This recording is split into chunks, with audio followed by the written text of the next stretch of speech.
KTO Radio présente À haute voix la lecture intégrale des œuvres spirituelles majeures. Aujourd'hui, Le Maître de la Terre de Robert Hugh Benson.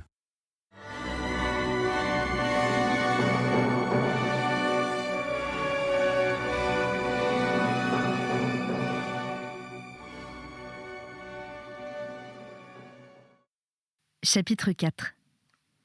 Ce même jour, dans l'après-midi, Percy reçut une visite. Son visiteur n'avait dans sa personne rien d'exceptionnel. Et le prêtre, en entrant au salon pour le recevoir, ne put tirer aucune conclusion de son apparence extérieure, sinon que ce n'était pas un catholique. « Monsieur, lui dit l'étranger, je ne vous retiendrai pas longtemps. Mon affaire sera réglée en 5 minutes. » Percy attendit la suite, les yeux baissés. Une certaine personne m'a envoyé vers vous. Cette personne a été catholique autrefois. Elle désirerait entrer dans l'église. Percy fit un petit mouvement de tête. C'était là un message qu'il n'était plus guère accoutumé à recevoir. Vous viendrez la voir, monsieur, n'est-ce pas ? Vous me le promettez ? Le visiteur semblait étrangement mal à l'aise. Son visage pâle reluisait de sueur et une inquiétude profonde se lisait dans ses yeux. « Mais sans doute, je viendrai, » dit Percy en souriant. « Oui, monsieur, mais c'est que vous ne savez pas quelle est cette personne. Cela ferait un gros tapage, monsieur, si la chose était connue. Il ne faut pas qu'on n'en sache rien. Pouvez-vous me promettre cela encore ? » « Il m'est impossible de vous faire une promesse de cette sorte, » répondit doucement le prêtre, « jusqu'au moment où je saurai au juste de quoi il s'agit. »« En tout cas, monsieur, » reprit l'étranger, « vous ne direz rien avant d'avoir vu cette personne. Pouvez-vous me promettre cela ? » ?»« Oh, certainement, » dit le prêtre. « Quant à moi, il vaut mieux que vous ignoriez mon nom. Oui, cela vaut mieux pour vous et pour moi. Et puis, voyez-vous, monsieur, cette dame est malade. Il faudra que vous veniez dès aujourd'hui, s'il vous plaît. Mais pas avant le soir. 22 heures. Est-ce un moment qui vous convienne ? Où est-ce ? Demanda Percy. C'est auprès de la station de Croydon. Je vais vous écrire l'adresse tout de suite. Et vous me promettez de ne pas venir avant 22 heures, monsieur ? Pourquoi pas tout de suite ? Parce que les autres pourraient se trouver là. Tandis que cette nuit, je sais qu'ils seront absents. Ceci prenait une allure plutôt suspecte, et Percy songea que bien des complots fâcheux avaient eu des débuts analogues. Mais il ne se crut pas en droit de refuser. « Pourquoi n'envoie-t-elle pas chercher le prêtre de sa paroisse ? » demanda-t-il. « C'est qu'elle ne le connaît pas et ne sait pas où le trouver. Vous, monsieur, elle vous a vu, une fois dans la cathédrale, et vous lui avez dit votre nom. Ne vous souvenez-vous point ? Une vieille dame. » En effet, Percy avait un vague souvenir d'une rencontre de ce genre, il y avait 1 mois ou 2. Il le dit à son visiteur. « Alors, monsieur, vous allez venir, n'est-ce pas ? » « Il faut d'abord que j'en cause avec le curé de Croydon, » dit le prêtre, « s'il me donne l'autorisation. » « Mais s'il vous plaît, monsieur, il ne faut pas que le curé connaisse son nom. »« Vous ne le direz pas ? » ?»« Son nom ? Mais moi-même ne le sais pas encore, » répliqua Percy en souriant de nouveau. L'étranger eut un mouvement brusque sur sa chaise et son visage exprima tout l'effort d'une lutte intérieure. « Eh bien, monsieur, je vais d'abord vous dire ceci. Le fils de cette vieille dame est mon patron et l'un des communistes les plus en vue. Elle demeure avec lui et sa femme. Son fils et sa belle-fille seront absents cette nuit. Voilà pourquoi je vous ai fixé une heure si tardive. Et maintenant, c'est entendu que vous viendrez, n'est-ce pas ? » Percy le dévisagea pendant quelques instants. Certes, si c'était là une conspiration, les conspirateurs n'étaient point des hommes bien énergiques. Puis il répondit : « C'est entendu, monsieur. Je vous promets que j'irai. Et maintenant, le nom et l'adresse. » L'étranger se lécha les lèvres, nerveusement, et promena un regard autour de lui. Puis, se penchant en avant, il murmura très vite « Monsieur, le nom de cette vieille dame est Brand. C'est la mère de monsieur Olivier Brand. » Au premier moment, Percy resta tout saisi. La chose était trop extraordinaire pour être vraie. Il ne connaissait que trop bien le nom d'Olivier Brand. C'était l'homme que l'incident de Trafalgar Square avait promu à une brusque et immense popularité. Et maintenant, voici que sa mère... Il se retourna brusquement vers son visiteur. « Monsieur, dit-il, j'ignore qui vous êtes, et si vous croyez en Dieu ou non, mais voudriez-vous me jurer sur votre religion et votre honneur que tout ce que vous me dites est vrai ?» Les yeux timides rencontrèrent les siens et hésitèrent. Mais c'était l'hésitation de la faiblesse, non de la traîtrise. « Je vous le jure, monsieur, par Dieu Tout-Puissant. »« Seriez-vous catholique ?» L'étranger dit non, d'un signe de tête. « Mais je crois en Dieu, dit-il. Du moins, il me semble que j'y crois. » Percy se redressa et resta silencieux, tâchant de se rendre un compte exact de ce que cette affaire signifiait. Il n'y avait aucune trace de triomphe dans son esprit, mais plutôt une sorte de crainte, et de l'étonnement, et de l'agitation, et, sous tout cela, le plaisir de penser au pouvoir souverain de la grâce divine. Tout à coup, il s'aperçut que son visiteur le considérait anxieusement. « Ce que je vous ai dit ne vous aurait-il pas effrayé, monsieur ? N'allez-vous pas retirer votre promesse ?» Percy eut un sourire amusé. « Oh non, certes, dit-il. Je serai là à 22 heures. Est-ce que le danger de mort est imminent ? Non, monsieur. C'est une maladie de cœur, avec des syncopes. La matinée d'aujourd'hui a même été assez bonne. »« C'est entendu.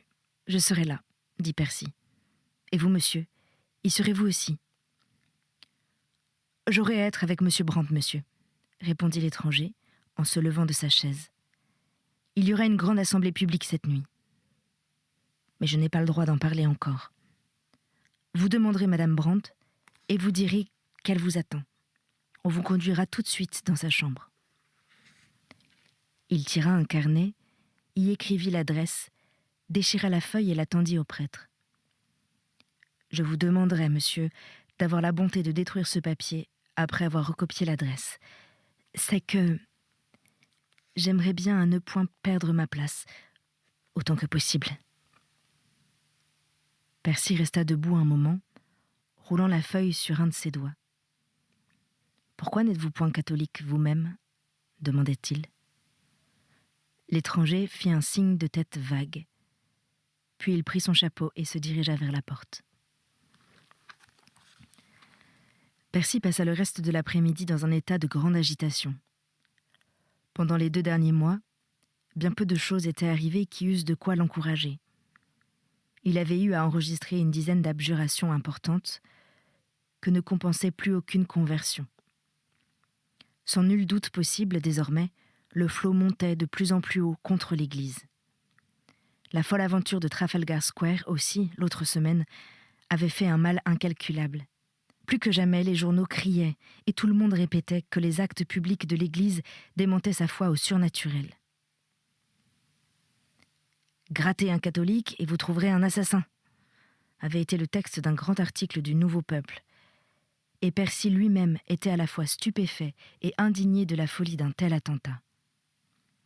Il est vrai que l'archevêque, du haut de la chaire de sa cathédrale, avait formellement répudié aussi bien l'acte que ses motifs. Mais cela encore avait servi d'occasion aux journaux pour rappeler l'usage constant qu'avait l'Église de tirer parti de la violence tout en répudiant les violents. L'horrible mort du criminel n'avait nullement apaisé la colère populaire. Et de plus en plus, le bruit se répandait que l'on avait vu cet homme sortir de l'archevêché, un peu avant l'accomplissement de son attentat. Et maintenant, voici que la propre mère du héros de cette aventure désirait se réconcilier avec cette église qui avait essayé d'assassiner son fils. 20 fois, durant l'après-midi, Percy, au cours d'une visite qu'il dut faire à l'un de ses collègues habitant Worcester, se demanda si la visite de l'étranger ne cachait pas, tout de même, un complot, une sorte de talion, une tentative de le prendre au piège. Cependant, il avait promis de ne rien dire et d'aller à l'adresse indiquée. Il termina sa lettre après le dîner, comme d'habitude, mais avec un sentiment singulier de fatalité. Puis, l'ayant enveloppé et timbré, il se dirigea, vêtu de son costume de ville, vers la chambre du père Blackmore. « Mon père, lui dit-il brusquement, voudriez-vous entendre ma confession ? »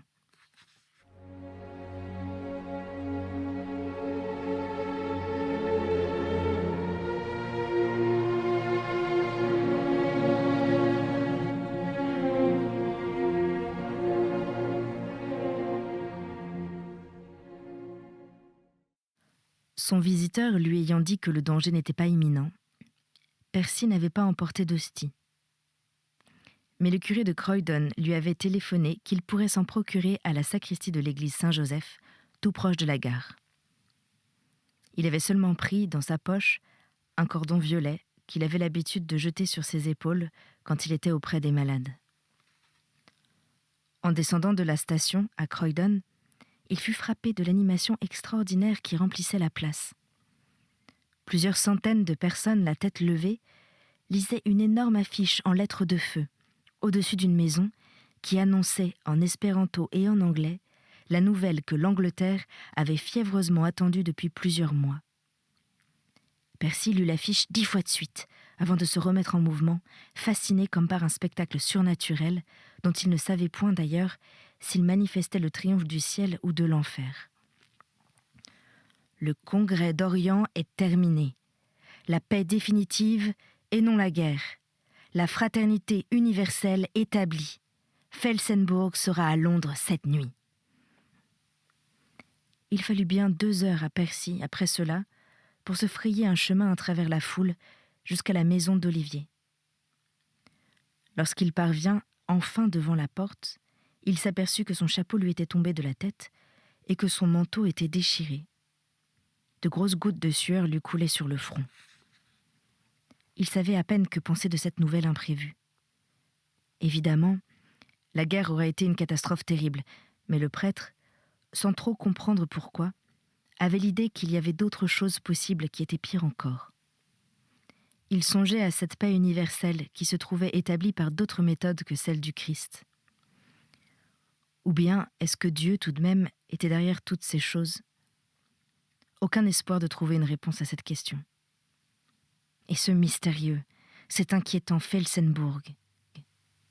Donc, c'était lui qui avait fait cela, qui avait accompli cet acte, incontestablement supérieur à tout autre événement temporel connu jusque-là dans l'histoire de la civilisation.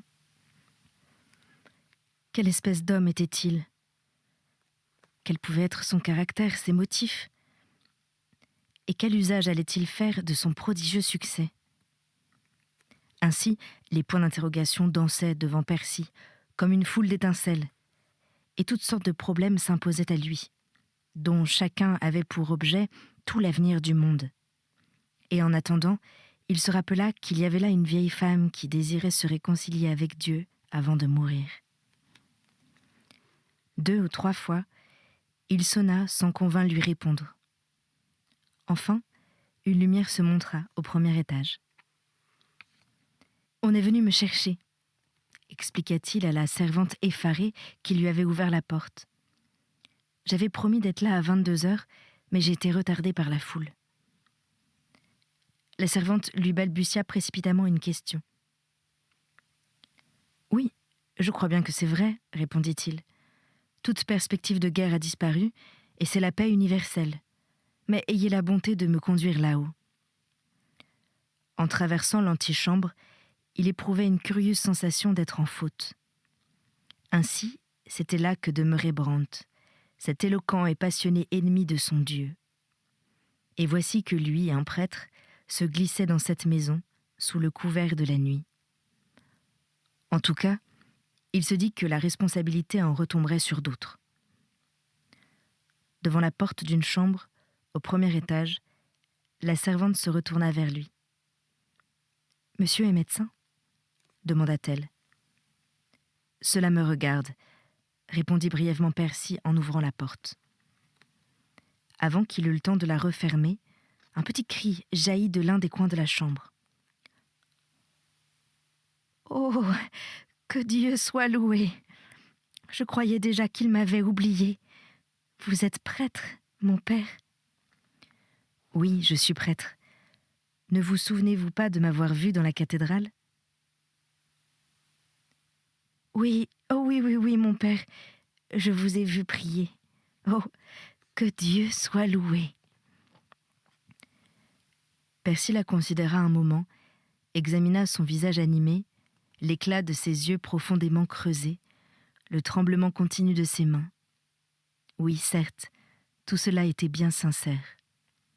« Et maintenant, mon enfant, parlez. Voici ma confession, mon père. » Percy tira de sa poche le fil violet, le glissa par-dessus son épaule et s'assit près du lit. Mais la vieille femme ne voulut point le laisser partir sans confession terminée. « Dites-moi, mon père, quand m'apporterez-vous la Sainte Communion ?» Il hésita. « D'après ce que l'on m'a dit, M. Brandt et sa femme ne savent rien de tout ceci. »« Non, mon père. »« Dites-moi, êtes-vous très malade ?»« Je ne sais pas, mon père. On ne veut pas me le dire. J'ai bien cru que tout allait finir la nuit passée. » « Quand voulez-vous que je vous apporte la communion ? Ce sera quand vous le voudrez. » « Voulez-vous que je vous envoie chercher dans 1 jour ou 2 ? Et puis, mon père, faut-il que je dise tout à mon fils ? » ?»« Vous n'y êtes pas obligé. »« Si vous jugez que je le dois, je le ferai. » »« Eh bien, réfléchissez-y et faites-moi savoir votre décision. Vous avez appris ce qui vient d'arriver ? » Elle répondit oui, d'un signe de tête, mais presque avec indifférence. Et Percy en éprouva comme une piqûre de honte dans son propre cœur. Tout compte fait, la réconciliation d'une âme avec Dieu était une bien plus grosse affaire que la réconciliation de l'Orient avec l'Occident. « La chose peut avoir beaucoup d'importance pour M. Brandt, dit-il, car votre fils est en train de devenir un très grand homme, à ce qu'il me semble. » La malade continuait à le considérer en silence, avec une ombre de sourire, et Percy s'émerveilla de l'expression juvénile de ce vieux visage. Soudain, Madame Brandt fronça les sourcils. « Mon père, je ne veux pas vous retenir, mais dites-moi encore, qu'est-ce que c'est que cet homme ? » ?»« Felsenburgh ? Oui. » »« Personne ne le sait, mais probablement nous allons être renseignés dès demain, car il est à Londres ce soir même. » Il y avait dans le regard de la vieille femme quelque chose de si étrange que, d'abord, Percy craignit l'approche d'une nouvelle syncope. Une frayeur infinie se dégageait de tous les traits du visage contracté. « Qu'y a-t-il, mon enfant ? » ?»« Mon père, j'ai très peur, quand je pense à cet homme. Il ne peut me faire aucun mal, n'est-ce pas ? Je suis à l'abri de lui maintenant que me voici devenue catholique. » »« Mais sans doute, ma fille, vous êtes à l'abri. Comment cet homme pourrait-il vous nuire ? » Mais l'expression d'épouvante persistait. Percy se pencha vers la malade. « Il ne faut pas vous abandonner à des imaginations, lui dit-il. Confiez-vous simplement à notre Sauveur. Cet homme ne peut vous faire aucun mal. » Il lui parlait maintenant comme à un enfant. Mais toujours encore les vieilles lèvres étaient comme rentrées et les yeux erraient terrifiés dans les ténèbres de la chambre. « Mon enfant, voyons, dites-moi ce qu'il y a. Que savez-vous de Felsenburgh ? Vous aurez fait un mauvais rêve. » Madame Brandt répondit oui, d'un mouvement de tête énergique, et le prêtre, pour la première fois, sentit en soi-même un petit sursaut d'appréhension. La vieille dame avait-elle perdu la raison ? Mais pourquoi le nom de cet homme lui semblait-il avoir quelque chose de sinistre à lui aussi ? Il se rappela que naguère, le père Blackmore avait une impression analogue. Il se ressaisit énergiquement. Dites-moi les choses comme elles sont, reprit-il. Qu'avez-vous rêvé ? Elle se souleva un peu de son lit, toujours en promenant autour d'elle un regard d'effroi. Puis elle étendit une de ses vieilles mains couvertes de bagues, prit l'une des mains du prêtre et la tint serrée. « La porte est bien fermée, mon père. Personne ne nous écoute. Non, mon enfant. Pourquoi tremblez-vous ? Vous n'avez pas le droit d'être superstitieuse. » « Eh bien, mon père, voici ce que j'ai vu tout à l'heure. J'étais quelque part dans une grande maison inconnue. C'était une des maisons d'autrefois et très obscure. Et moi, il me semblait que j'étais une enfant et que j'avais très peur de quelque chose. Tous les corridors étaient noirs et j'allais pleurant, criant dans les ténèbres en quête d'une lumière. Et alors, j'ai entendu une voix qui parlait, très loin. Mon père... Elle s'arrêta et serra plus fort la main de Percy. La maison était étrangement silencieuse, et le prêtre avait l'impression de se trouver lui-même avec sa pénitente dans cette autre maison dont elle lui parlait.